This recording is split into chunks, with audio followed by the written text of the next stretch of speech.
You told me you would call me. Why didn't you? You always say that. And so often I've already mentioned that I would really like you to do that, and you never do. Anything familiar? Maybe you heard it or you said it. Well, hi, I'm Alex, a breakthrough coach, and I help you to gain more balance and ease in your life. And yes, this is another story to show you the then and now.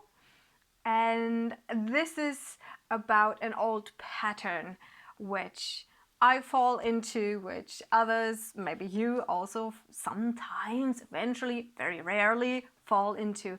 And that is when you're in a discussion with a family member, with your partner, or someone, I don't know, you are emotionally involved with, so where you have some sort of relationship with. And what happens is that usually in these kind of relationships we're a little bit more open about our opinions and what the other person should do or shouldn't do. So very often I hear this, and I did say this, the shame and blame game, you know, where you totally get into your mode of why didn't you do this, why didn't you do that, and I don't know on which side you're sitting, if you are the one listening to this or if you are the one saying this. So what it actually is that both are in their own stories, and this time I want to talk from the perspective being the one who occasionally played that game. So not much fun. Usually games are fun. This is not a fun game. And how it is now is that I actually notice when I fall into these old patterns and I actually can stop it. I verbalize it and then we move on. It's possible. Yes, I didn't think it would be, but it is. So what actually happens is that in a coaching session you talk about an incident and you go layers and layers down. You solve whatever was there to be solved, and this could be then a result. So I cannot give you exact examples, or I don't want to give you one or two examples where it happened exactly this way, because it is different for anyone. What I can say is that often it's about trusting yourself, about not feeling good enough or not feeling lovable. Any sort of insecurities usually then pop up in discussions with people who are very near and dear to us. And in these relationships, you know, when you say you hurt the ones you love the most, you know, if you don't know anyone, you would never go there and just, you know, verbally beat them up. But with your loved ones, it occasionally happens.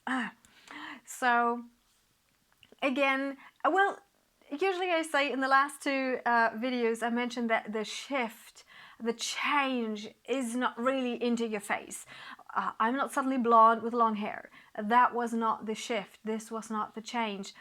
But it was that during this phone call, it was a phone call, I could actually stop myself from going into this old pattern, and that was just so amazing.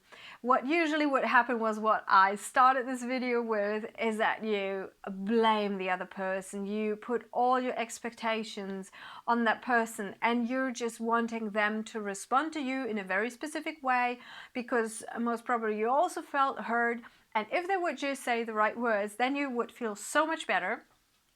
And don't they want us to feel better, right? Why are they not saying these words? Why are they not doing exactly what I had on my little list, what I wanted them to do? I don't know. Maybe we are a little bit tense. So through the work, through the perspective shifts, on the last video I said an example how you can, you know, you see this is your perspective of me, but of course you could also see the mess here in my pages. You could also see the mess over there. So this is one perspective I'm showing you with my lovely birthday flowers and nice earrings, fancy glasses, you know. But of course there are also other perspectives of me in general, but also right now, which you could interpret then in different ways. So the cool thing about this is that you can choose your perspective. You can choose how you look at things. You can choose how you interpret and which meaning you attach to what you see. So during coaching sessions, you are offered different perspectives. And at some point, you also see that your old perspective actually didn't make any sense. Sadly, I haven't prepared an example for that. But I will prepare for the next one. So perspectives don't always make sense. Let me think. I don't want to go away without... okay, so it's still full, but this is my little cup I bought for myself for my birthday. So there's still something in there. But when you can see me drinking, you see the bottom, right? And now let's say... So this thing would be super ugly, orange, purple, and had sprinkles and would remind me of spiders here at the bottom. So why would I choose to constantly look at it if this is a cup which is standing on the table, and when I drink, maybe someone on the opposite of me would see it? My brother would freak out. He hates spiders. But you know, why would I start looking at the bottom all the time if that is what I don't prefer? So I prefer to look at it from the side, from the top. I really, really love this cup or bowl. And this is the same what you can do with circumstances. If something happens with you, you don't have to see it only that one way. You know, the glass, half full, half empty. It's all your choice how you want to look at things. And with this particular example, I cannot tell you what actually happened. I cannot tell you that I remember shifting something. I bet it had something to do with I don't feel good enough, or I don't feel lovable. It always, you know, it's a classic. It comes up all the time. Even you solved it already so many times. There's a new context where it pops up again. And it wasn't really that I was consciously thinking, I am lovable. I am good enough. You know, like I'm the hero. I'm so desirable. That wasn't consciously going on in my mind. I was just on this call and I noticed how I was saying these things, and then I had this experience where I would kind of not see myself but hear myself from outside. And a few months ago I would then see how I was going, you know, this down the road, and I was actually asking myself while I was talking, you know, why are you saying this? Why are you asking this? You know, this is the path which doesn't help you. And well, before that I wouldn't even notice it, you know. I would just go in the shame and blame and like be totally exhausted, the other person totally exhausted, and of course that was not the nice thing to do.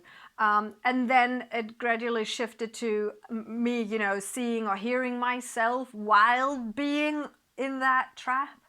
And then it happened that I noticed it and I stopped. And it just happened like that. I just had the strength for that. And I'm not saying that it's, you know, in all areas of my life, but in this particular situation, that was one of the last ones I wanted to conquer, to, you know, keep my calm without effort though. And it did happen. So I'm so excited for the next step, which will be that it actually doesn't happen anymore, because it's an old pattern. It's an old story which comes up and up and up, you know, that I need validation from outside, which, you know, so many of us do. And I think if someone says, no, I don't need it at all, might be true, but there are some people, maybe you as well, who say that, but actually they do feel insecure inside. Nothing wrong with that. It's just potential to lift up and feel even more flow, ease, confident, and yeah, full of energy and in charge. So yes, this was another story of then and now. And this example was how emotions rise negatively, a little bit too intense, during a conversation with someone who's really near and dear to you, and you don't really want to hurt them, but somehow you just put it all on them and want them to do the work, and you judge them for not doing the work. And what I'm saying is that through perspective shifts, paradigm shifts, you can change that.